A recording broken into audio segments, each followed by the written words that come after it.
what's going on, guys? This is DropThisBox, and I hope all of you guys are having a fantastic day today. And today I want to talk about the very first Pokemon game that I played, because I'm pretty sure a lot of us out there that happen to be really big fans of Pokemon probably remember the very first game that we played before we fully got into the franchise. And the game that I played that I hold close to my heart, because it was the first game that I played before I got into the entire Pokemon franchise, was Pokemon FireRed, when I played that on my Game Boy Advance SP. Those were some good times all those years ago when I used to boot that up, play it all night, even though I was supposed to be in bed at night getting ready for school the next morning. I just couldn't put the game down. I was just so addicted to this game, and I just have so many different things that I want to share with you guys when it comes to my overall experience of Pokemon FireRed.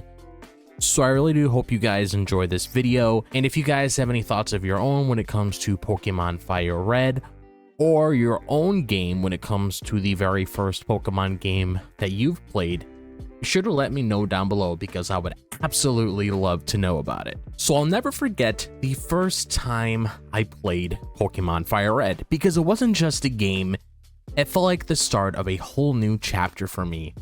I wasn't familiar with the Pokemon series at the time, so this was my first introduction to the world of catching and battling all of these different creatures.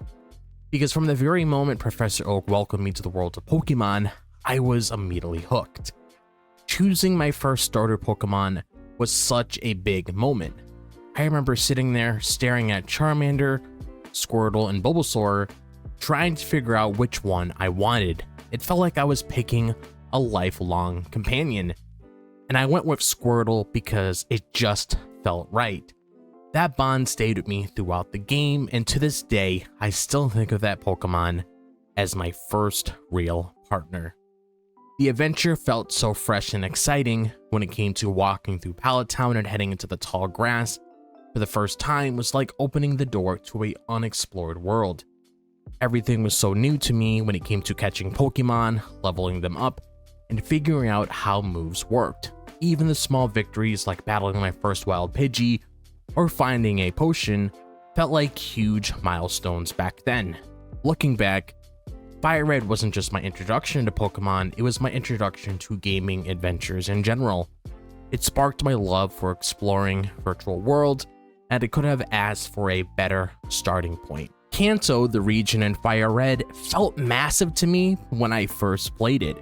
Every time I moved into a new area, it felt like I was discovering something completely different.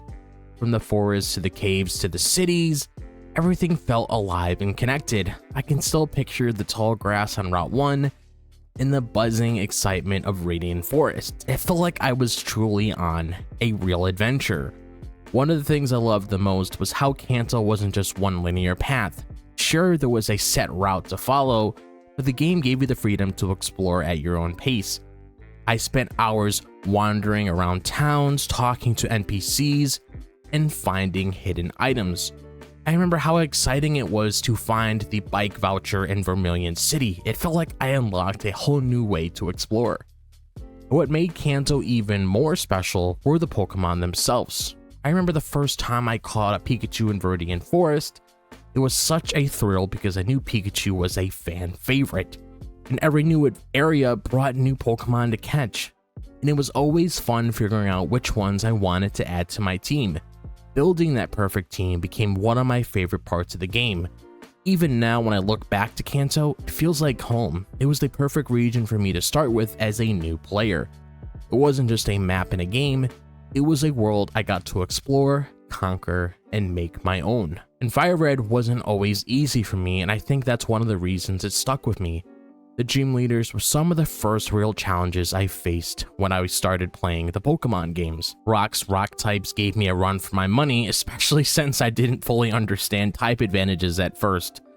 But when I finally beat him and earned my first badge, it felt like a massive achievement. And as I progressed, the battles got tougher and I had to get smarter about my strategy. I remember struggling with Misty Starmie, because it was much faster and stronger than I expected. That battle taught me to grind and prepare for big fights. And by the time I reached Sabrina with her psychic types, I was way more confident in my team, but it still wasn't that easy. The Elite Four was on a whole other level. I remember thinking, how am I supposed to beat all of these trainers in a row? I spent hours training my team, teaching them new moves, and stocking up on items before I even dared to challenge them. And when I finally defeated my rival and became the champion, it was one of the most satisfying moments of my gaming life. Looking back, the difficulty of FireRed is part of what made it so rewarding. Every tough battle, every close call, and every victory felt earned. It wasn't just about beating the game, it was about growing as a player and figuring out how to overcome challenges. One of the most exciting parts of FireRed was putting together my Pokemon team. At first, I just caught whatever I could, but as I played more, I started to think about which Pokemon I wanted by my side. My starter Squirtle, of course, was always the MVP, especially when he eventually became a Blastoise. But I loved experimenting with different combinations to find the perfect balance. Catching Pokemon felt like an adventure in itself because I remember how excited I was when I finally caught Snorlax after using the Pokeflute. It felt like such an accomplishment, and don't even get me started on the thrill of using my Master Ball when Raikou was roaming around. That was a big decision for me because I knew it was a one-time deal.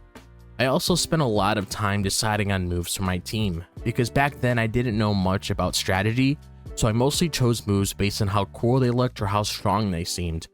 But as I got further into the game, I started thinking about type coverage and synergy. It was like solving a puzzle, and it made every battle more engaging. By the end of the game, my team felt like family. They weren't just Pokemon, they were my partners, and we had been through so much together. Even now, when I think about my time with FireRed, my team is one of the first things that comes to mind. They made the experience unforgettable. And before FireRed, like I said, I didn't know much about Pokemon, but after playing it, I was completely hooked. It wasn't just about the battles or the exploration, it was about the sense of adventure and discovery. FireRed gave me a world to escape to, and I couldn't get enough of it. I think what made it so impactful was how personal the journey felt. It wasn't just about completing the Pokédex or beating the champion, it was about the moments I created along the way, like the time I spent hours trying to catch a rare Pokemon, or the excitement of finding a hidden item in a random patch of grass. Those little moments made the game feel like it was mine. FireRed also opened the door to the rest of the Pokemon series, because after finishing it, I couldn't wait to try other games and see what else the series had to offer. But no matter how many Pokemon games I play, FireRed will always be special because it was my first Pokemon game. And looking back, I realized how much FireRed shaped my love for gaming in general. It taught me to appreciate exploration, strategy, and storytelling. It wasn't just a game, it was the start of something bigger, and I will always be grateful for that. But it's always nice to go back and just reflect on the very first game you played, especially when it comes to like the very first game that you played when you were entering a new series. And Pokemon FireRed was that game that really made me love Pokemon, like I was talking about throughout the video.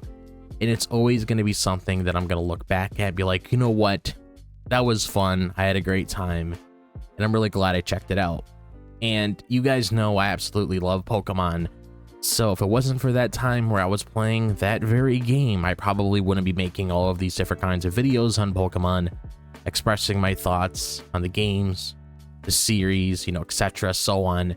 So I am very thankful for that. So if you guys have any thoughts of your own when it comes to Pokemon FireRed or your very first Pokemon game, like I stated earlier in the beginning of the video, be sure to let me know, because I would absolutely love to know, was Pokemon FireRed your first game? Or if there is another game that you guys want to share with me that was your first Pokemon game, just let me know about your overall experience down below. And if you guys enjoyed this video, as always, be sure to like and subscribe. I would really appreciate it. And if you guys want to follow me on my social media, be sure to check out my Twitter, which I'm usually active on the most, my Instagram, my Facebook page, and my TikTok. All of that is located in the description below. Be sure to click on that bell for notifications so you guys are notified whenever a video drops on the channel. We are currently on the road to 700 subscribers, and that's awesome, and it's all thanks to you guys. So I love you guys so much, and I thank you guys for all the support. I'll keep on saying that because I really appreciate everything you guys do, and I hope all of you guys are having a fantastic day, wherever the day may be, if it's the daytime, the nighttime, or the evening. And I'll see you guys in the next video. As always, peace out.